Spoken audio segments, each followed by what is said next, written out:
नमस्कार मित्रों, कैसे हो आप लोग। मैं दीपक कौशिक मेरे YouTube channel RPSC online classes में आप लोगों का स्वागत करता हूं। आज मैं प्राचीन राजस्थान की हिस्ट्री का एक टॉपिक लेके आया हूं, जो कि प्राचीन राजस्थान की एक सभ्यता है जिसे कालीबंगा सभ्यता के नाम से जानते हैं मित्रों। ये जो कालीबंगा टॉपिक है, ये रीट लेवल के जो एग्ज़ाम आने वाले हैं, जो माध्यमिक शिक्षा बोर्ड के द्वारा कंडक्ट करवाए जाएंगे, उसमें बहुत महत्वपूर्ण भूमिका निभाता है। इसके साथ साथ जो राजस्थान पुलिस के एग्ज़ाम की जो डेट घोषित हो चुकी है, उसमें भी बहुत महत्वपूर्ण भूमिका निभाएगा। इसलिए ये दोनों ही प्रकार की तैयारी करने वाले विद्यार्थियों के लिए काफ़ी महत्वपूर्ण टॉपिक है। इसलिए आज मैं ये टॉपिक लेके आया हूँ, कालीबंगा सभ्यता। और इन सभ्यताओं में से 100% प्रश्न आते हैं, क्योंकि राजस्थान की प्राचीन सभ्यताएं हैं और इन्हीं के आधार पर हम राजस्थान के बेस के बारे में जान सकते हैं कि हमारे राजस्थान में क्या क्या चीज़ें मिली, हमारे राजस्थान में प्राचीन समय में क्या क्या किस प्रकार के आदमी रहा करते थे, किस प्रकार से उनकी जीवन शैली थी। ये सारी की सारी जानकारी हमारे को मित्रों प्राचीन सभ्यताओं से ही प्राप्त होती है। क्लियर होगी बात। अब यदि अपन इसको आरंभ करें, तो आरंभ करने से पहले आप लोगों से एक मेरी तरफ से रिक्वेस्ट है कि आप लोग मेरे इस चैनल को लाइक कर दीजिए एंड सब्सक्राइब भी कर दिया करें। आप लोग सब्सक्राइब करेंगे तो सब्सक्राइब करने से क्या होगा कि जब भी मैं नया वीडियो अपलोड करूंगा तो उसका नोटिफिकेशन आप लोगों के पास पहुंच जाएगा। इसके साथ ही आप सब्सक्राइब करें और उसके पास में एक बेल आइकन का स्लोगो आता है, उस स्लोगन पर भी आप क्लिक कर दिया करें, या घंटे का बटन होता है उसको दबा दिया करें, जिससे मेरे आने वाले जितने भी वीडियो हैं मित्रों, वह आप लोगों के पास नोटिफिकेशन डायरेक्ट पहुंच जाएगा और आप लोगों को इसका फ़ायदा होगा। तो अंततः आप लोगों को ही फ़ायदा है, तो आप लोग ये ज़रूर करें। इसके साथ मैं चालू करता हूँ कालीबंगा सभ्यता मित्रों। यदि अपन कालीबंगा सभ्यता, जो जैसा कि मेरा कर्सर दिख रहा होगा आपको, यदि अपन कालीबंगा सभ्यता के बारे में अध्ययन करते हैं तो कालीबंगा सभ्यता की जो अपन जानकारी देखें कि कालीबंगा सभ्यता के इस बारे में सबसे पहले जानकारी किसको प्राप्त हुई, कैसे प्राप्त हुई, तथा इसके साथ साथ कालीबंगा सभ्यता के खोजकर्ता कौन थे। तो सभ्यता की जानकारी अलग बात है और उसकी खोज की जानकारी अलग बात है। उसका पता सबसे पहले किसी अन्य को लगा, उसकी खोज किसी और ने की, उसका उत्खनन किसी और ने किया।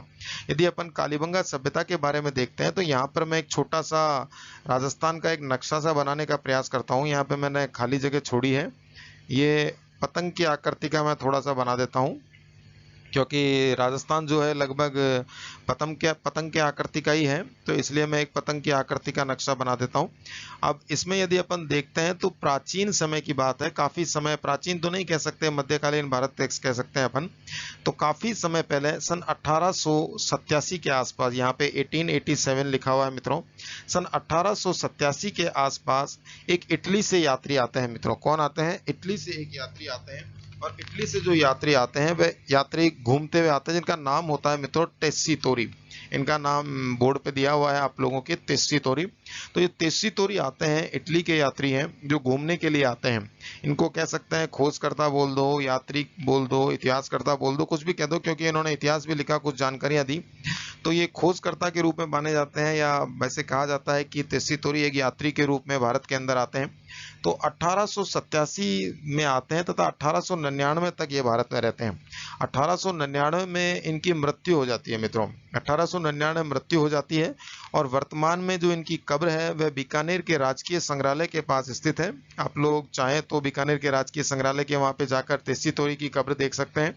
और जो लोग बीकानेर के विद्यार्थी हैं जो मेरा वीडियो देख रहे हैं, तो वो जाके बाकायदा देख सकते हैं। ये प्रश्न आरपीएससी के माध्यम से पूछा गया है कि टेस्सी तोरी की कब्र कहाँ स्थित है, तो टेस्सी तोरी की कब्र बीकानेर के राजकीय संग्रहालय के पास स्थित है मित्रों। ये आते हैं और ये राजस्थान का सर्वे करते हैं। जब ये राजस्थान का सर्वे करते हैं तो ये घूमते घूमते बीकानेर होते हुए, बीकानेर से हनुमानगढ़ होते हुए हनुमानगढ़ पहुंचते हैं। और हनुमानगढ़ के आसपास गंगानगर और हनुमानगढ़, उस समय हनुमानगढ़ का निर्माण नहीं हुआ था, लेकिन यदि अपन वर्तमान में देखते हैं तो कालीबंगा जो सभ्यता है मित्रों, वर्तमान में हनुमानगढ़ में ही है। तो अपन हनुमानगढ़ को ही बेस बना के चलते हैं। उस समय हनुमानगढ़ का निर्माण नहीं हुआ था, सिर्फ घग्गर नदी के किनारे ही बताया गया था, जिलों का इतना डिवाइडेशन नहीं किया गया था उस समय। क्लियर होगी बात। तो वर्तमान में हनुमानगढ़ है, तो अपन हनुमानगढ़ का ही नाम लेंगे, क्योंकि एग्जाम में भी इसी प्रकार का प्रश्न आता है कि कालीबंगा सभ्यता कहाँ स्थित है, तो आप लोगों को हनुमानगढ़ ही बोलना पड़ेगा। ठीक है। हनुमानगढ़ से आगे थोड़ा सा चलते हैं तो पीलीबंगा नामक जगह बनती है, और पीलीबंगा से 5 किलोमीटर के आसपास में ही कालीबंगा सभ्यता स्थित है। क्लियर होगी बात। तो अपन चलते हैं। तो जैसे ये इधर इस एरिया की तरफ आते हैं, यहाँ पे जैसा कि मेरा आपको कर्सर दिख रहा है, मैं इसको थोड़ा कलर डाल देता हूँ इसमें। तो जैसे ही इधर के एरिया में तेस्सी तोरी आते हैं यहाँ पे घूमते घूमते, तो इनको कुछ प्राचीन अवशेष प्राप्त होते हैं मित्रों। क्या प्राप्त होते हैं? कुछ प्राचीन अवशेष प्राप्त होते हैं, और इन्हीं अवशेषों को देखकर ये कह देते हैं कि यहाँ पर किसी जमाने में कोई प्राचीन सभ्यता रही होगी। इन्हीं अवशेषों को देखकर ये बोल देते हैं कि यहाँ पर किसी जमाने में कोई प्राचीन सभ्यता रही होगी, और ये इस प्रकार के तथ्य कहकर चले जाते हैं। इसके अलावा ये कोई तथ्य नहीं कहते, और इनको कुछ पुरातत्व से संबंधित कुछ सामग्रियां भी प्राप्त होती हैं, और उनको लेकर ये चले जाते हैं। इसके अलावा ये कुछ भी नहीं कहते कि ये कालीबंगा है या पीलीबंगा है या हनुमानगढ़ है या गंगानगर है या बीकानेर है। इस प्रकार का कोई तथ्य ये प्रस्तुत नहीं करते। बस ये कह देते हैं कि यहाँ पर किसी जमाने में कोई प्राचीन सभ्यता रही होगी, और फिर ये वापस बैक टू पवेलियन हो जाते हैं। लेकिन इटली नहीं जाते हैं ये, और सर्वे करते रहते हैं, और अंततः 1899 के आसपास इनकी मृत्यु हो जाती है, और मृत्यु होने के पश्चात बीकानेर में ही इनको दफना दिया जाता है, जो कि वर्तमान में राजकीय संग्रहालय है, उसके पास में इनको दफना दिया जाता है मित्रों। तो ये तो थी अपने तेस्सी तोरी की बात, की तेस्सी तोरी ने ही सबसे पहले ये बताया था कि यहाँ पर कोई प्राचीन सभ्यता रही होगी। हालांकि इन्होंने ये नाम नहीं दिया कि यह कालीबंगा सभ्यता है, बस इन्होंने ये कह दिया कि यहाँ पर कोई प्राचीन सभ्यता रही होगी। इन्हीं को बेस बनाकर आगे खोजबीन की गई थी, ये आप लोगों को बता देता हूं। और धीरे धीरे क्या होता है मित्रों, समय निकल जाता है, और धीरे धीरे समय निकल जाता है। आप लोग मेरी बात को ध्यान से सुनिएगा, आपको कालीबंगा सभ्यता मुख जवानी याद हो जाएगी। तो धीरे धीरे समय निकल जाता है। जब समय निकल जाता है तो 1952 का कार्यकाल आता है मित्रों। कौन सा कार्यकाल आता है? 1952 का कार्यकाल आता है। यहाँ पर मैं कर्सर से अंडरलाइन कर देता हूँ, ये 1952 का कार्यकाल आता है मित्रों। जब 1952 का कार्यकाल आता है तो 1952 के कार्यकाल के दौरान एक विद्वान आते हैं, जिन्हें अपन खोजकर्ता बोल सकते हैं। तो ये 1952 में एक विद्वान राजस्थान आते हैं, जिनका नाम अमलानंद घोष बताया जाता है मित्रों। क्या बताया जाता है? अमलानंद घोष इन विद्वान का नाम बताया जाता है। और ये राजस्थान में प्रवेश करते हैं, और राजस्थान में जब ये प्रवेश करते हैं तो राजस्थान में पहुंचने के पश्चात ये भी इसी प्रकार से खोज करते हैं, और इनको बाकायदा हनुमानगढ़ के पास जो पीलीबंगा नामक जगह है, तो पीलीबंगा से 5 किलोमीटर की दूरी पर इनको एक सभ्यता नजर आती है। ये वही सभ्यता है जिसके बारे में तेस्सी तोरी ने बताया था मित्रों। तो एक सभ्यता नजर आती है, और उस सभ्यता का नाम ये क्या रख देते हैं? कालीबंगा रख देते हैं। क्लियर होगी बात? तो आप लोगों के यदि एग्जाम में आता है कि कालीबंगा सभ्यता के जो खोजकर्ता थे, वह खोजकर्ता कौन थे, तो ए ऑप्शन में आ जाता है तेस्सी तोरी, बी ऑप्शन में आ जाता है अमलानंद घोष, सी ऑप्शन में आ जाता है ब्रजवासी लाल, जिसे बीवी लाल कहते हैं, और डी ऑप्शन में आ जाता है बालकृष्ण थापर, जिसे बी के थापर कहते हैं। तो आप लोगों को अमलानंद घोष पर क्लिक करना है, क्योंकि अमलानंद घोष ही इसके खोजकर्ता थे, तथा इसके साथ साथ अमलानंद घोष ने ही इसका नाम डिसाइड किया था कि यह कालीबंगा सभ्यता है। क्लियर होगी बात? अब यदि अपन कालीबंगा सभ्यता को देखते हैं, तो कालीबंगा सभ्यता इन्होंने इसका नाम दे दिया, और नाम देने के पश्चात थोड़ी बहुत ये उत्खनन करते हैं, इतना उत्खनन नहीं करते हैं, इसलिए कालीबंगा सभ्यता के ये उत्खननकर्ता नहीं कहलाते हैं। इस बात को आप लोग याद रख लीजिएगा। क्लियर होगी बात मित्रों? अब यदि अपन और आगे चलते हैं तो कुछ समय धीरे धीरे और निकल जाता है, और 1961 से 1969 का कार्यकाल आ जाता है। कौन सा कार्यकाल आता है मित्रों? 1961 से। कौन सा कार्यकाल? 1961 से 1969 का कार्यकाल आ जाता है। और इस कार्यकाल के दौरान, अर्थात 1961 के कार्यकाल के दौरान दो विद्वान राजस्थान आते हैं, जिसमें प्रथम का नाम है ब्रजवासी लाल। प्रथम का नाम क्या है मित्रों? ब्रजवासी लाल। और दूसरे का नाम क्या है? बालकृष्ण थापर। जो प्रथम का नाम ब्रजवासी लाल है, जिनको शॉर्ट में बीवी लाल कहा जाता है, जो कि आप लोग आए दिन आपकी पुस्तकों में आपने देखा होगा बीवी लाल। तो बीवी लाल का फुल नाम जो है वह ब्रजवासी लाल बताया गया है। क्लियर होगी बात? तथा नेक्स्ट आते हैं बालकृष्ण थापर, जिनका शॉर्ट नाम है बीके थापर।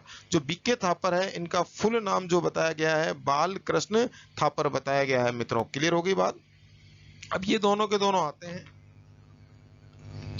आते हैं और आके यहाँ पर उत्खनन करते हैं। क्या करते हैं मित्रों? कालीबंगा सभ्यता को खोदते हैं। खोदो कालीबंगा को खोदो। तो ये खोदना चालू कर देते हैं मित्रों। जब ये खोदना चालू करते हैं कालीबंगा सभ्यता को, तो खोदते हैं, तो इस कारण से कालीबंगा सभ्यता के जो उत्खनन करता कहलाए वह बीवी लाल और बीके थापर कहलाए। अर्थात ब्रजवासी लाल और बालकृष्ण थापर जो थे वह कालीबंगा सभ्यता के क्या कहलाए?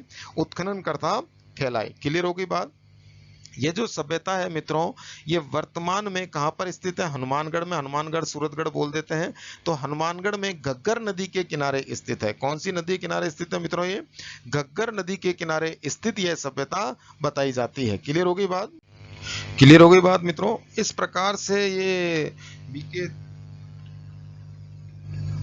बीवी लाल और बीके थापर आ जाते हैं और ये इस सभ्यता के क्या कहलाते हैं? उत्खननकर्ता कहलाते हैं। और जो ये उत्खनन करते हैं मित्रों, ये 1961 से 69 तक करते हैं। अब यदि इस सभ्यता को देखें कि ये सभ्यता किस नदी के किनारे स्थित है, तो ये घग्गर नदी के किनारे स्थित बताई जाती है मित्रों, जिसको वर्तमान में ये जो सभ्यता है हनुमानगढ़ की घग्गर नदी के किनारे स्थित है। कई जने बोल देते हैं, आप लोगों को किताबों में सुनने को मिला होगा और कई चैनलों के माध्यम से भी मिला होगा, कालीबंगा सभ्यता किस नदी के किनारे स्थित है। तो बहुत से बता रहे हैं कि सरस्वती नदी के किनारे स्थित है। That's is a wrong answer. Wrong answer है ये। सरस्वती नदी के किनारे स्थित नहीं है, नहीं है और नहीं है। हाँ, यूं कह सकते हैं कि सरस्वती नदी का जो घग्गर नदी है, इसका प्राचीन नाम सरस्वती नदी हो सकता है। यूं सुनने में आया है कि इस घग्गर नदी है उसका प्राचीन नाम सरस्वती नदी हो सकता है, लेकिन यूं नहीं कह सकते कि यह घग्गर नदी ही सरस्वती नदी है और कालीबंगा सभ्यता सरस्वती नदी के किनारे है। ये रॉन्ग आंसर है। बहुत से मैंने चैनलों पे देखा, डायरेक्ट पढ़ा रहे हैं टीचर कि भाई कालीबंगा सभ्यता सरस्वती नदी के किनारे स्थित है। नहीं है। आप लोगों के एग्जाम में यदि आता है, प्रश्न आता है कि कालीबंगा सभ्यता कौन सी नदी के किनारे स्थित है, और यदि ए ऑप्शन पे सरस्वती नदी आता है, बी ऑप्शन पे घग्गर नदी आता है, सी ऑप्शन पे दोनों आता है और डी ऑप्शन पे कोई नहीं, तो आपको प्यारे बच्चों घग्गर नदी पर ही क्लिक करना है, क्योंकि दोनों से हमें कोई मतलब नहीं है। घग्गर नदी का प्राचीन नाम क्या था, क्या नहीं था, यह एग्जामिनर को कोई लेना देना नहीं है। वर्तमान से एग्जामिनर को लेना देना है। क्लियर होगी बात? अर्थात प्रश्न की प्रकृति के आधार पर आंसर दीजिए। यदि पूछे घग्गर नदी का प्राचीन नाम क्या था, तब आप लगाओगे सरस्वती। लेकिन यदि डायरेक्ट आप बोलते हो कि घग्गर नदी सरस्वती लगा देते हो, तो आपका आंसर गलत हो जाएगा मित्रों। ठीक है। अब यदि अपन घग्गर नदी को कहते हैं तो इसको हम सोतर नदी भी कहते हैं। सोतर नदी का मतलब है सोई हुई नदी, जगी हुई नदी नहीं है, सोई हुई नदी है। इसके साथ साथ हम इसको मित्रों मृत नदी भी कहा करते हैं कि ये जमीन के अंदर चली गई, इसलिए मृत नदी हो गई। नट नदी भी कहते हैं, लेटी हुई नदी भी कहते हैं, तथा राजस्थान का शोक भी कहा जाता है। इस प्रकार से इस घग्गर नदी के काफी निक नेम बताए जाते हैं। ओरिजिनल नेम इसका घग्गर नदी है, बाकी सोतर नदी, मृत नदी, नट नदी, लेटी हुई नदी, राजस्थान का शोक भी कहा जाता है। अब इसको राजस्थान का शोक इसलिए कहा जाता है कि जब इसमें काफी बारिश हो जाती है, राजस्थान में बारिश हो जाती है, तो ये नदी उफान पे आ जाती है और पश्चिमी राजस्थान की तरफ बाढ़ आ जाती है, इसलिए इसको राजस्थान का शोक भी कहा जाता है। क्लियर हो गई बात मित्रों? अब यदि अपन चलते हैं कालीबंगा, तो कालीबंगा जो शब्द है, यदि अपन कालीबंगा शब्द के बारे में देखें कि कालीबंगा जो शब्द है वह क्या है, तो कालीबंगा जो शब्द है मित्रों, वह सिंधी भाषा से लिया गया शब्द है। क्लियर हो गई बात? अर्थात कालीबंगा जो शब्द है, अगर आपके एग्जाम में आता है कि कालीबंगा जो शब्द लिया गया है वह किस भाषा से लिया गया है, तो कालीबंगा जो शब्द है एक सिंधी भाषा से लिया हुआ शब्द है। क्लियर हो गई बात? जिसका शाब्दिक अर्थ होता है काले रंग की चूड़ियां। काले रंग की चूड़ियां। यदि आप लोगों के एग्जाम में आता है कि कालीबंगा जो शब्द है वह किस भाषा से लिया गया है, तो आप लोगों को डायरेक्ट क्लिक करना है कि कालीबंगा जो शब्द है वह सिंधी भाषा से लिया गया है। इसके साथ ही आप लोगों के पास यदि एग्जाम, एक मिनट रुको, अगर आप लोगों के एग्जाम में डायरेक्ट प्रश्न आता है कि कालीबंगा जो शब्द है इसका शाब्दिक अर्थ क्या है, तो आपको क्लिक करना है काले रंग की चूड़ियां ही इसका शाब्दिक अर्थ बताया गया है। क्लियर है बात? अब यदि अपन कालीबंगा सभ्यता के खोज पर आते हैं और उत्खनन का काम करते हैं, तो उत्खनन का मतलब है खोदना। तो खोदो खोदो कालीबंगा को खोदो। जब कालीबंगा को खोदने का काम ब्रजवासी लाल और बालकृष्ण थापर के द्वारा आरंभ कर दिया जाता है, तो ये लोग क्या करते हैं कि कालीबंगा जो सभ्यता है उसको कुल 5 स्तरों में विभाजित करते हैं, जिससे आसानी से उसका अध्ययन किया जा सके। जैसे आप लोग एमए करते हैं, बीए करते हैं, तो बीए करते हैं तो वो तो कहने को तो डायरेक्ट बीए ही कहलाता है, लेकिन बीए के अंदर जो आप लोग सब्जेक्ट पढ़ते हैं, कोई पॉलिटिकल साइंस पढ़ता है, कोई इकोनॉमिक्स पढ़ता है, कोई ज्योग्राफी पढ़ता है, तो वो है तो टोटल बीए, लेकिन सरकार क्या करती है, शिक्षा बोर्ड क्या करता है, उसको छोटे छोटे पार्टों में तब्दील कर देता है कि भाई ये ज्योग्राफी का पार्ट है, ये इकोनॉमिक्स का पार्ट है। तो उसी प्रकार से कालीबंगा सभ्यता को सरल भाषा में प्रस्तुत करने के लिए ब्रजवासी लाल और बालकृष्ण थापर ने इसको 5 स्तरों में विभाजित किया। क्लियर हो गई बात? 5 स्तरों में विभाजित किया, जिसमें कि जो आरंभ के जो 2 स्तर थे वो तो अति प्राचीन बताए इन्होंने, तथा जो बाद के जो 3 स्तर थे उनको नया बता दिया कि जो आरंभ के कालीबंगा सभ्यता के जो 2 स्तर हैं, 5 स्तरों में विभाजित किया इन्होंने, और 5 स्तरों में जब इन्होंने खोदना चालू किया मित्रों, तो 5 स्तरों में जो आरंभ के 2 स्तर थे उनको तो इन्होंने कह दिया अति प्राचीन, तथा जो बाद के जो 3 स्तर थे उनको कह दिया अभी बाद के जो है कि वो बाद में बने हैं, अर्थात बाद में बने, इसका शाब्दिक अर्थ है नए हैं। क्लियर हो गई बात। अब अपन आगे चलते हैं। खोदो खोदो कालीबंगा को खोदो। जब और खोदना चालू करते हैं कालीबंगा को, तो यहाँ पर हमारे को या ब्रजवासी लाल तथा बीके थापर को 2 टीले नुमा आकृति प्राप्त होती है। क्या प्राप्त होती है मित्रों? 2 टीले नुमा आकृति प्राप्त होती है, जैसा कि आप लोगों को यहाँ पर दिया हुआ है, ये अंडरलाइन कर देता हूं मैं। इस प्रकार से 2 टीले नुमा आकृति प्राप्त होती है। और टीले नुमा जब ये आकृति प्राप्त होती है तो जिसमें से पहला टीला होता है वो तो कुछ दुर्गनुमा आकृति का होता है मित्रों। इस प्रकार से ये दुर्गनुमा आकृति का है। और दूसरा जो टीला है वह सामान्य आकृति का है। कौन सी आकृति का है मित्रों? सामान्य आकृति का है। अर्थात एक तो टीला बना हुआ है मित्रों इस प्रकार से दुर्गनुमा, और दूसरा टीला बना हुआ है सामान्य आकृति का। जब दुर्गनुमा और सामान्य आकृति के टीलों को ये देखते हैं, 1 मिनट कर्सर चालू कर दूं वापस से। दुर्गनुमा और सामान्य आकृति के टीले को जब ये देखते हैं मित्रों, तो ये डायरेक्ट लिख देते हैं कि जो कालीबंगा सभ्यता है यहाँ पर जो हमें दुर्गनुमा आकृति का टीला मिला है, तो हो सकता है कि यहाँ पर कोई रईस तबके का व्यक्ति रहा करता होगा। रईस तबके का व्यक्ति बोल दो, प्रधान बोल दो, राजा बोल दो, अमीर व्यक्ति बोल दो, आप कुछ भी बोल सकते हैं। तो इस प्रकार का व्यक्ति वहां पर रहा करता होगा, क्योंकि ना तो ब्रजवासी लाल ने देखा, न बीके थापर ने देखा, न आप लोगों ने देखा, ना ही मैंने देखा। बस इन्होंने उस चीज को देखकर एग्जामिन किया कि यहाँ पर कोई रईस तबके का व्यक्ति रहा करता होगा। बस इतना सा ये लिख के चले जाते हैं। तथा जैसे ही ये छोटे वाले दुर्ग को देखते हैं जो कि समतल प्रकार का है, तो उसको देखकर ये कह देते हैं कि यहाँ पर सामान्य जनता निवास किया करती होगी। अर्थात सामान्य जनता के रहने के लिए जो स्थान था वह तो एक सामान्य टीला था जो नीचाई पर बना हुआ था, और जो राजा के लिए रहने का स्थान था वह ऊंचाई पर बना हुआ था जो दुर्गनुमा था। यदि आप लोग मित्रों आज की तारीख में राजस्थान के गढ़ों को देखते हैं, चित्तौड़गढ़ देख लो, मेहरानगढ़ देख लो, आप जोधपुर चले जाओ, उदयपुर चले जाओ, अजमेर चले जाओ, बूंदी चले जाओ, यहाँ पर आपको डायरेक्ट ऐसी की ऐसी आकृति देखने को मिलती है।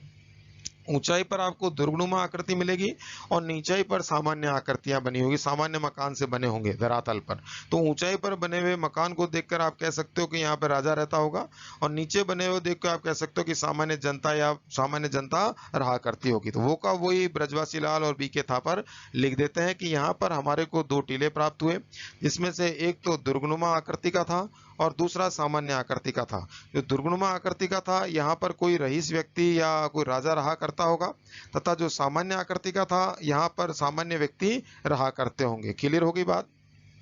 फिर और आगे चलते हैं कि खोदो खोदो कालीबंगा को खोदो। जैसे ही वो कालीबंगा को खोदने का प्रयास करते हैं मित्रों, तो इनको यहाँ पर इस प्रकार की सड़कें मिल जाती हैं जो कि एक दूसरे को समकोण पर काटती हैं। जैसे कि आप लोगों को चित्र में दिख रहा है कि जो ये सड़कें हैं मित्रों वह एक दूसरे को समकोण में काटती नजर आ रही है। 1 समकोण, 2 समकोण, 3 समकोण, 4 समकोण, 5 समकोण, 6 समकोण, 7 समकोण, 8 समकोण और 9 समकोण। यहाँ पर मैंने 9 समकोण बनाने का प्रयास किया है चित्र के माध्यम से।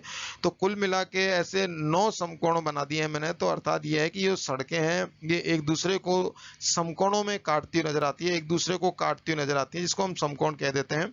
इसके साथ साथ हम इसको ऑक्सफोर्ड पद्धति भी कह सकते हैं, जाल पद्धति भी कह सकते हैं, ग्रीक पद्धति भी कह सकते हैं और चेम्सफोर्ड पद्धति भी कह सकते हैं। क्लियर होगी बात। आपके एग्जाम में जो भाषा है आपको उसी के आधार पर काला करना है। यदि आ जाए कि कालीबंगा सभ्यता की सड़कें एक दूसरे को किस प्रकार से काटा करती थी, तो आप लोगों को डायरेक्ट काला करना है कि समकोण पर वह एक दूसरे को काटा करती थी। क्लियर हो गई बात यहाँ से।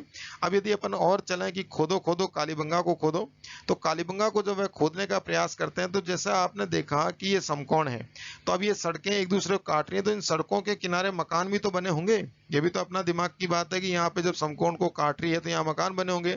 जब ये मकानों का अध्ययन करते हैं मित्रों, तो जब मकानों का अध्ययन करते हैं तो देखते हैं कि मकानों के जो दरवाजे हैं, मकानों के जो दरवाजे हैं वह सड़क की तरफ ना खुलकर पीछे की साइड गलियों की तरफ खुलते हुए नजर आते हैं। जैसा कि यहाँ पे मैंने लिख दिया है कि जो दरवाजे हैं वह गली की तरफ खुला करते थे, क्योंकि ये अध्ययन करते हैं तो ये देखते हैं कि जो कालीबंगा सभ्यता के जितने भी दरवाजे हैं घरों के, वह आगे सड़क की तरफ ना खुलकर पीछे की तरफ खुलते हुए नजर आते हैं, जिसको देखकर ये लिख देते हैं कि कालीबंगा सभ्यता में जो दरवाजे थे वो सड़कों की तरफ ना खुलकर पीछे गली की तरफ खुलते हैं। हो सकता है कि उस जमाने में पर्दा प्रथा रही हो कि सामने सड़क पर चलने वाले व्यक्ति घरों के अंदर झांके नहीं, इसलिए गलियों की तरफ दरवाजे खोल दिया करें। इस प्रकार से अपन तो एग्जामिन लगा सकते हैं कि इस प्रकार की रही होगी बात, क्लियर होगी बात। इसके साथ फिर वापस से ब्रजवासी लाल और बीके थापर खोदना चालू करते हैं कि खोदो खोदो कालीबंगा को खोदो। जब ये खोदते हैं कालीबंगा को मित्रों, तो ये देखते हैं कि कालीबंगा सभ्यता की जो दीवारें हैं, आरंभ में जब ये खोदते हैं तो इनको दीवारों पर कच्ची ईंटें प्राप्त होती हैं। क्या प्राप्त होती है मित्रों?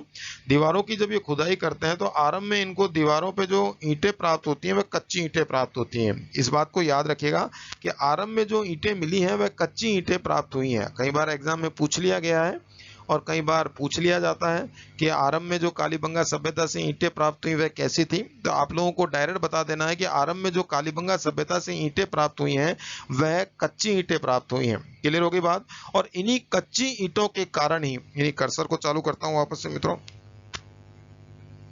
इन्हीं कच्ची ईंटों के कारण ही ये डायरेक्ट बोल देते हैं कि कालीबंगा सभ्यता दीनहीन सभ्यता रही होगी, अर्थात गरीब सभ्यता रही होगी। इनके पास इतना पैसा नहीं रहा होगा कि ये उन ईंटों को पका सके, इसलिए वह इसका एक और नाम दे देते हैं कि दीनहीन सभ्यता। यदि आप लोगों के एग्जाम में आता है कि दीनहीन सभ्यता कौन सी सभ्यता को कहा जाता है, तो आपको डायरेक्ट क्लिक करना है मित्रों, कालीबंगा सभ्यता को ही हम दीनहीन सभ्यता के नाम से जानते हैं। क्लियर होगी बात। अब यदि अपन चलते हैं तो वो और खोदने का प्रयास करते हैं कि और खोदो खोदो खोदो कालीबंगा को खोदो। जब वह और ज्यादा खोदते हैं कालीबंगा सभ्यता को मित्रों, तो बाद में इनको पकी हुई ईंटें मिल जाती हैं। कौन सी ईंटें मिलती हैं? बाद में पकी हुई ईंटें इनको प्राप्त होती हैं। अर्थात पहले कौन सी ईंट प्राप्त हुई? कच्ची ईंट प्राप्त हुई, और बाद में पकी हुई ईंटें इनको प्राप्त हो जाती हैं। तथा इन ईंटों की यदि वह आकृति देखते हैं तो 30, 15 और 7.5 अर्थात 7.5 लंबाई, चौड़ाई और ऊंचाई, इस प्रकार से ये ऊंचाई इनको ऊंचाई इनको मिलती है सेंटीमीटर में, मीटर में भी नहीं, सेंटीमीटर और कम, अर्थात लंबाई, चौड़ाई और ऊंचाई 30, 15 और 7.5। और बहुत से इसको कह देते हैं 4, 2, 1। इसको अपन यहाँ पे ऐसे 4 बना सकते हैं, इस प्रकार से 2 बना सकते हैं, और इस प्रकार से 1 बना सकते हैं। तो और यहाँ पर बीच में अपन ऐसे 2 पॉइंट लगा सकते हैं यूं। क्लियर होगी बात। 4, 2, 1। तो इसको 4, 2, 1 बोल दो आप, या फिर इसको 30, 15, 7.5 बोल सकते हैं। तो अर्थात जो कालीबंगा सभ्यता से जो ईंटें हमारे को प्राप्त होती है मित्रों, वह ईंटों की जो आकृति हमारे को प्राप्त हुई वह 30, 15, 7.5 प्राप्त हुई। तथा पहले हमारे को कच्ची ईंटें प्राप्त हुई, तथा बाद में हमारे को कौन सी ईंटें प्राप्त हुई? पकी हुई ईंटें प्राप्त हुई। कच्ची ईंटें प्राप्त होने के कारण जो बीवी लाल थे और बीके थापर थे, इन्होंने कालीबंगा सभ्यता को दीनहीन सभ्यता नाम दे दिया। तथा बाद में पक्की ईंटें प्राप्त हो गई, जब एक बार नाम दे दिया तो दे दिया। क्लियर हो गई बात। अब अपन और आगे चलते हैं कि खोदो खोदो कालीबंगा को खोदो। जब और खोदने का प्रयास करते हैं तो इन्हें कुछ प्रमाण मिलता है मित्रों। और प्रमाण क्या मिलता है कि इनको दीवालों के ऊपर कुछ दरारें सी मिल जाती हैं। इस प्रकार से यूं ये टेढ़ी मेढ़ी ऐसे दरार मिल जाती है इस प्रकार से। अब टेढ़ी मेढ़ी सी दरार मिल जाती है तो इसको देखकर ये कह देते हैं कि कालीबंगा सभ्यता से हमें भूकंप का प्रमाण मिला है। किसका प्रमाण मिला है मित्रों? भूकंप का हमें कालीबंगा सभ्यता से प्रमाण मिला है। और जो भूकंप का हमें प्रमाण मिला है कालीबंगा सभ्यता से, वह विश्व में, याद रखिएगा, वह विश्व में पहला जो भूकंप का प्रमाण मिला है वह कालीबंगा सभ्यता से ही मिला है। इस बात को आप लोग याद रख लीजिएगा मित्रों। कई बार एग्जाम में पूछा गया है कि विश्व में भूकंप का पहला प्रमाण कहां से प्राप्त हुआ, तो विश्व में भूकंप का जो पहला प्रमाण प्राप्त हुआ है वह कालीबंगा सभ्यता से ही प्राप्त हुआ है। क्लियर हो गई बात। अब यदि अपन आगे चलते हैं कि आदमी जब अगर रहता होगा तो नहाता भी होगा, बिना नहाए आदमी रह ही नहीं सकता किसी भी परिस्थिति में। तो रहता होगा तो नहाता भी होगा। तो खोजो खोजो नहाने का स्थान खोजो। तो जब ये ब्रजवासी लाल और बीके थापर खोजने का प्रयास करते हैं और खुदाई आरंभ करते हैं कि खोदो खोदो कालीबंगा को खोदो, तो खोदना आरंभ जैसे ही करते हैं तो इन्हें एक स्नानागार मिल जाता है मित्रों। क्या मिल जाता है? स्नानागार मिल जाता है। जैसा कि यहाँ पर है, मैं इसको कर्सर से कर देता हूँ रेड से। तो यहाँ पर इनको स्नानागार मिल जाता है। जब स्नानागार इनको मिलता है मित्रों, तो डेफिनेटली स्नानागार जब मिलता है तो स्नानागार मिलेगा तो ये नहाएंगे, और नहाएंगे तो पानी की निकासी भी होगी। और जब पानी की निकासी होगी तो पानी की निकासी कैसे की जाएगी? अब पानी की निकासी के लिए कुछ नाली को ढूंढना आवश्यक है, नाली का होना आवश्यक है। तो ढूंढो ढूंढो कालीबंगा सभ्यता में स्नानागार की नाली को ढूंढो। जब नाली को ढूंढने का प्रयास करते हैं मित्रों, तो इनको एक नाली मिल जाती है। क्या मिलती है? एक नाली मिलती है। आरंभ में जो नाली मिलती है वो तो ईंटों की बनी हुई मिलती है। आरंभ की बात बता रहा हूं। आरंभ में जो नाली इनको मिली है वह ईंटों की मिलती है, लेकिन ईंटों से पार नहीं पड़ती है। ईंटों की नाली से पार नहीं पड़ती, क्योंकि उस पानी को एक सुरक्षित जगह पर पहुंचाना होता है।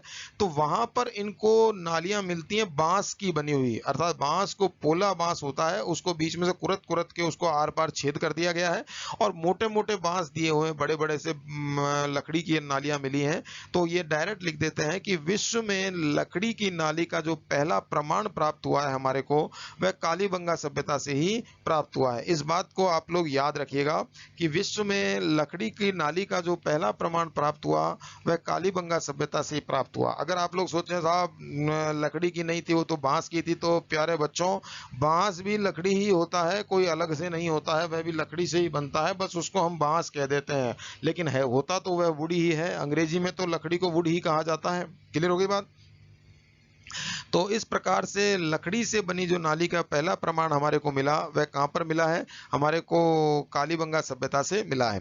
फिर वापस से बीवी लाल और बीके थापर के दिमाग में आता है कि जब व्यक्ति रहता होगा तो कुछ खाता भी होगा, बिना खाए तो रह नहीं सकता। बनी बनी बात है, पेट का, पापी पेट का सवाल है साहब। खाना खाना तो इंसान को खाना ही पड़ेगा, चाहे कुछ भी हो जाए। तो खाने के लिए ही व्यक्ति जीता है। कहते हैं कि भाई जीने के लिए खाता है या खाने के लिए जीता है, तो अधिकांश कह देते हैं भाई जीने के लिए खाता है। तो जीने के लिए नहीं खाता, खाने के लिए जीता है, ये उल्टा है। लेकिन हर आदमी क्या कहता है? खाने के लिए जीता है साहब, या जीने के लिए खाता है। लेकिन जब तक जीना है तो खाना है, बनी बनाई बात है। तो यदि अपन देखें तो वो कहते हैं कि भाई कुछ खाता होगा तो ढूंढो ढूंढो, खाद्य सामग्री ढूंढो। तो वह कमरे के अंदर ढूंढने का प्रयास करते हैं। जो उन्होंने कमरा ढूंढा था, अलंकृत जो उन्होंने कमरा ढूंढा जहाँ पे दीवारें मिली, तो इस प्रकार से यहाँ पे मैं कमरा बना देता हूँ साइड में। तो ये कमरा दिखता है, तो कमरे के अंदर वो ऐसे ढूंढने का प्रयास करते हैं कि भाई ढूंढो ढूंढो, कमरे में खाने की जगह ढूंढो, कोई खाने की सामग्री मिल जाए। लेकिन जब वो ढूंढने का प्रयास करते हैं मित्रों, तो उनको कुछ नहीं मिलता कमरे के अंदर। जब कमरे के अंदर कुछ नहीं मिलता तो वह कहते हैं कि चलो बाहर चलते हैं, और बाहर ढूंढने का प्रयास करते हैं। जैसे ही वो बाहर जाते हैं उनको जुते हुए खेत मिल जाते हैं। क्या मिल जाते हैं मित्रों? जुते हुए खेत मिल जाते हैं। जैसा कि मैं कर्सर से आप लोगों को रेड अंडरलाइन कर रहा हूं, तो उनको इस प्रकार से जुते हुए खेत मिल जाते हैं। तो डायरेक्ट आप लोगों के प्रश्न बन जाता है कि जुते हुए खेत के प्रमाण कहां से मिले हैं? तो जुते हुए जो खेत के प्रमाण मिले हैं हमारे को, वो कालीबंगा सभ्यता से प्राप्त हुए हैं। इस बात को आप लोग याद रखिएगा। जब वह जुते हुए खेतों का अध्ययन करते हैं मित्रों, जब वह जुते हुए खेतों का अध्ययन करते हैं तो उनको डायरेक्ट दिख जाता है जुते हुए खेतों के अंदर उनको कुछ जौ और गेहूं की आकृतियां मिल जाती हैं, अर्थात जौ और गेहूं प्राप्त होते हैं। जब जौ और गेहूं प्राप्त होते हैं तो डायरेक्ट वह लिख देते हैं कि कालीबंगा सभ्यता में खेती के प्रमाण हमारे को मिले हैं, तथा इसके साथ साथ कालीबंगा सभ्यता में मिश्रित खेती किए जाने का विधान रहा था या रहा होगा। इस प्रकार के प्रमाण भी वह लिख के चले जाते हैं कि कालीबंगा सभ्यता में मिश्रित खेती हुआ करती थी। यदि आप लोगों के एग्जाम के अंदर प्रश्न आता है कि कालीबंगा सभ्यता से जो खेती के प्रमाण मिले हैं वह किस प्रकार के मिले हैं, तो आप लोग डायरेक्ट क्लिक कर दीजिएगा मिश्रित खेती के प्रमाण मिले हैं। यदि गेहूं और जौ के बारे में पूछा जाता है तो आप गेहूं जौ के बारे में लिख सकते हो। इसके साथ साथ जले हुए चावल भी प्राप्त हुए हैं, तो वो इतना नहीं पूछा जाता। डायरेक्ट मिश्रित खेती में गेहूं और जौ का नाम आ जाता है। क्लियर हो गई बात? अब यदि अपन और अध्ययन करते हैं, भाई खोदो खोदो कालीबंगा को खोदो, तो और अध्ययन जब वह करते हैं तो उनको फर्श मिलता है। भाई जो मकान बना हुआ है, जिस मकान पर व्यक्ति रह रहा है, एक तो छत है और एक फर्श है, तो फर्श को यदि जब वह अध्ययन करते हैं तो फर्श पे जो ईंटें मिलती हैं, उन ईंटों में डिजाइनें बनी रहती हैं मित्रों। क्या बनी रहती है? डिजाइनें बनी रहती है। और डिजाइन बनी होने के कारण वह कह देते हैं कि कालीबंगा सभ्यता में जो फर्श हमारे को प्राप्त हुआ है वह अलंकृत ईंटों से बना हुआ प्राप्त हुआ है, अर्थात ईंटों पे डिजाइन बनी हुई है और उसे फर्श तैयार किया गया है। अब आप सोचो कि आज की तारीख में जो हम फर्श बनाते हैं उसमें डिजाइनें तैयार करने की कोशिश करते हैं, वो तो बरसों पहले ही तैयार हो गया था हमारे राजस्थान के अंदर या हमारे हिंदुस्तान में। क्लियर हो गई बात? तो अलंकृत ईंटों के जो प्रमाण मिले हैं वह कहाँ से मिले हैं? कालीबंगा सभ्यता से प्राप्त हुए हैं। अब ये और खोदने का प्रयास करते हैं, भाई खोदो खोदो कालीबंगा को खोदो। जैसे ही ये खोदने का प्रयास करते हैं मित्रों, इनको 7 अग्नि वेदियां मिल जाती हैं। क्या मिलती हैं? 7 अग्नि वेदियां। इसको अंडरलाइन कर देता हूं रेड से। ये 7 अग्नि वेदियां मिल जाती हैं मित्रों। और 7 अग्नि वेदियां, इसको 60 मत समझ लीजिएगा, 7 समझना, 7। तो 7 अग्नि वेदियां मिलती हैं। और यहाँ पर अग्नि वेदी से तात्पर्य क्या है? अग्नि कुंड। क्लियर होगी बात? जो होम करते हैं अपन घरों के अंदर, गायत्री माता का हवन करा या दुर्गा माता का करा या हनुमान जी का हवन करा या शादी में जो हवन होता है या शुद्धिकरण का हवन होता है, तो वैसे इस प्रकार से उनको 7 कुंड बने हुए मिलते हैं हवन के। क्लियर है बात? यदि एग्जाम में आता है कि हवन कुंड, 7 हवन कुंड कहाँ से प्राप्त हुए, तो आप डायरेक्ट क्लिक कर दीजिएगा कालीबंगा सभ्यता से प्राप्त हुए। क्लियर हो गई मित्रों बात? तथा इसके साथ ही जब ये अग्नि वेदियां प्राप्त होती हैं तो ब्रजवासी लाल और विखेता पर खाम मानने वाले थे, वो क्या कहते हैं? वे आदेश पारित करते हैं कि ये अग्नि वेदियां मिली हैं, इनको भी खोदो। अर्थात खोदो खोदो कालीबंगा सभ्यता से प्राप्त अग्नि वेदियां को खोदो। तो वह अग्नि वेदियों को थोड़ा और कुरतने लगते हैं, थोड़ा खोदने लगते हैं, तो वहां पर कुछ हड्डियों के टुकड़े मिल जाते हैं मित्रों। क्या मिलते हैं? कुछ हड्डियों के टुकड़े मिल जाते हैं। जब हड्डियों के टुकड़े मिलते हैं तो उन हड्डियों को टुकड़ों को देखते ही वह कह देते हैं कि कालीबंगा सभ्यता में हवन के दौरान, यहाँ ध्यान से सुनिएगा मित्रों, कालीबंगा सभ्यता में हवन के दौरान बलि का विधान रहा होगा। किसका विधान रहा होगा? बलि का विधान रहा होगा। यदि एग्जाम में आता है कि कालीबंगा सभ्यता से अमुक में से कौन सा प्रमाण मिला, कौन सा प्रमाण नहीं मिला, तो जो आएगा ABCD में इनमें से आता है और बाहर से नहीं आता है। तो बलि का विधान, हवन के दौरान बलि का विधान हमें कहां से प्राप्त हुआ है, तो आप लोग डायरेक्ट क्लिक करेंगे कालीबंगा सभ्यता से प्राप्त हुआ है। क्लियर होगी बात? इसके साथ ही बीवी लाल और बीके थापर को एक बालक की खोपड़ी मिलती है मित्रों। क्या मिलती है? बालक की खोपड़ी मिल जाती है कि बालक की, इस प्रकार ये माता है, स्कल जिसे कहते हैं अंग्रेजी में। तो ऐसे एक बालक की खोपड़ी कालीबंगा सभ्यता से प्राप्त हुई है बीवी लाल और बीके थापर को। और इस खोपड़ी में 6 छेद है मित्रों। कितने छेद हैं? 6 छेद हैं। इस प्रकार से मैं अंडरलाइन कर देता हूं, 6 छेद हैं। जब इन 6 छेदों को वो देखते हैं तो 6 छेदों को देखकर वह कह देते हैं कि कालीबंगा सभ्यता में मस्तिष्क का शल्य क्रिया से इलाज किया जाता होगा। कालीबंगा सभ्यता में मस्तिष्क का या माथे का शल्य क्रिया से इलाज किया जाता होगा, जिसको हम वैज्ञानिक भाषा में हाइड्रोस्पोलिस कहते हैं। याद रखना, जिसको हम वैज्ञानिक भाषा में क्या कहते हैं? हाइड्रोस्पोलिस कहते हैं। तो और इसके साथ ही लिखते हैं कि विश्व में मस्तिष्क के इलाज का पहला प्रमाण हमारे को कहां से प्राप्त हुआ है? कालीबंगा सभ्यता से प्राप्त हुआ है। इसके साथ साथ ये शब्द भी लिख के चले जाते हैं। यदि आपके एग्जाम में आता है कि बालक की खोपड़ी कहां से मिली है, तो कालीबंगा से प्राप्त हुई है। उसमें कितने छेद हैं? 6 छेद हैं। क्लियर है बात? इसके साथ ही मित्रों कालीबंगा सभ्यता से हमें एक मुद्रा भी प्राप्त हुई है। क्या प्राप्त हुई है? एक मुद्रा भी प्राप्त हुई है। और उस मुद्रा का यदि अपन अध्ययन करते हैं, इस मुद्रा को अंडरलाइन करता हूं, मुद्रा का जब अपन अध्ययन करते हैं तो एक तरफ तो व्याघ्र का चित्र बना हुआ है और दूसरी तरफ कुमार देवी का चित्र बना हुआ है। इस व्याघ्र के चित्र को देखकर हम कहते हैं कि व्याघ्र का मतलब होता है चीता। क्या होता है मित्रों? व्याघ्र का मतलब होता है चीता और कुमार देवी का मतलब होता है कोई देवी। तो दिखती सी बात है कि चीते का जो प्रमाण मिला है, चीते का जो चित्र हमारे को मिला है, वह कहां से मिला है? कालीबंगा सभ्यता से हमारे को प्राप्त हुआ है। अब कुमार देवी की प्रतिमा मिलती है, कुमार देवी मुद्रा के ऊपर छपी हुई मिलती है। तो उसको देखकर ये कह देते हैं कि कालीबंगा सभ्यता जो है मात्र सत्तात्मक सभ्यता रही होगी। कितना बढ़िया इन्होंने डिसीजन निकाला कि कालीबंगा सभ्यता मात्र सत्तात्मक सभ्यता रही होगी। क्लियर होगी बात?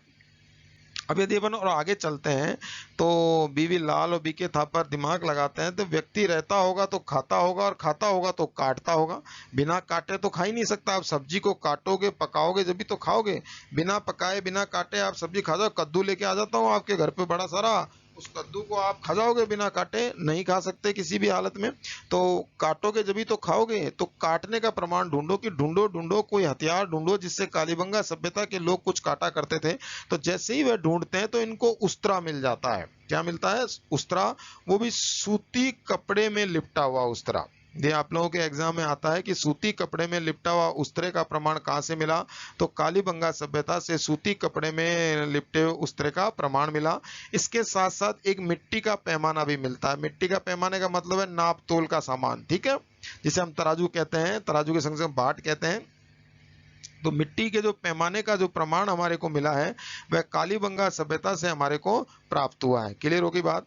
फिर ये दिमाग लगाते हैं, फिर दिमाग लगाते हैं कि व्यक्ति रहता होगा तो मरता भी तो होगा, हमेशा अमर तो नहीं रह सकता। मैं भी आज पढ़ा रहा हूँ, आज से 10 साल 20 साल 30 साल 40 साल 50 साल 100 साल जो भी उम्र ईश्वर ने मेरे नाम से निर्धारित करी है उतने समय तक रहूंगा, उसके बाद चला जाऊंगा। लेकिन जो यूट्यूब पे मेरा जो वीडियो है वह अमर रहेगा, हमेशा डला रहेगा जब तक मैं डिलीट ना करूं। क्लियर होगी बात? तो दिखती सी बात है कि हर व्यक्ति को जाना है। भगवान राम भी गए, रावण भी गए, सब जाना है। तो ये दिमाग लगाते हैं कि व्यक्ति आया है तो मरेगा भी। तो ढूंढो ढूंढो उनको, जो मरे हैं उस स्थान को ढूंढो कि उनको गाड़ा जाता था या जलाया जाता था, उसका प्रमाण ढूंढो। तो जैसे ही वह ढूंढने का प्रयास करते हैं मित्रों तो इनको कलश मिल जाता है, कलश समाधान। क्या मिलता है? कलश समाधान मिल जाता है, कलश मिलता है। और उस कलश के अंदर छोटा सा एक मनुष्य रहता है, उसके मनुष्य गड़ा हुआ मिलता है, मरा हुआ पड़ा रहता है, इस प्रकार से डमी टाइप, तो मम्मी टाइप पड़ा रहता है। तो ये लिख देते हैं कि कालीबंगा सभ्यता में कलश समाधान की प्रथा रही होगी। क्लियर हो गई बात?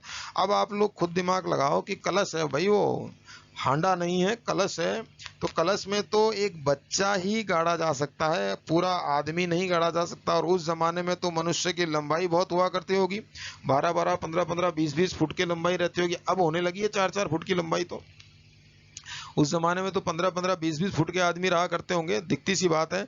तो कलश समाधान रहा। अब वो दिमाग लगाते हैं कि यार आदमी बालक मरा है तो बड़ा भी तो मरा होगा, छोटा तो मर नहीं सकता, छोटा भी मरा है तो बड़ा भी मरा होगा। तो ढूंढो ढूंढो बड़े आदमी का स्थान ढूंढो। तो बड़े आदमी का जैसे स्थान ढूंढते हैं तो इनको एक कब्र मिल जाती है मित्रों। वह अंडाकार आकृति की होती है। किस प्रकार की होती है? अंडाकार आकृति की इनको कब्र मिलती है। यहाँ पे अंडाकार आकृति बनाने का मैं प्रयास करता हूँ। पृथ्वी की आकृति भी मित्रों अंडाकार ही है, याद रखना। नाम भाषा में कह देते हैं कि पृथ्वी गोल है। इस प्रकार से अंडाकार आकृति की कब्र बीवी लाल और बीके थापर को मिल जाती है, जिसको ये चिरायु कब्र नाम दे देते हैं। क्या नाम देते हैं मित्रों? चिरायु कब्र नाम देते हैं। इसके साथ साथ इनको एक स्वास्तिक का चिन्ह भी मिलता है। किसका चिन्ह मिला है मित्रों? स्वास्तिक का चिन्ह भी इनको प्राप्त हुआ है, जिसको देख के कह सकते हैं कि वास्तु दोष के निवारण के लिए, किसके निवारण के लिए? वास्तु दोष के निवारण के लिए इसका प्रयोग किया जाता होगा, स्वास्तिक के चिन्ह का प्रयोग किया जाता होगा। क्लियर होगी बात?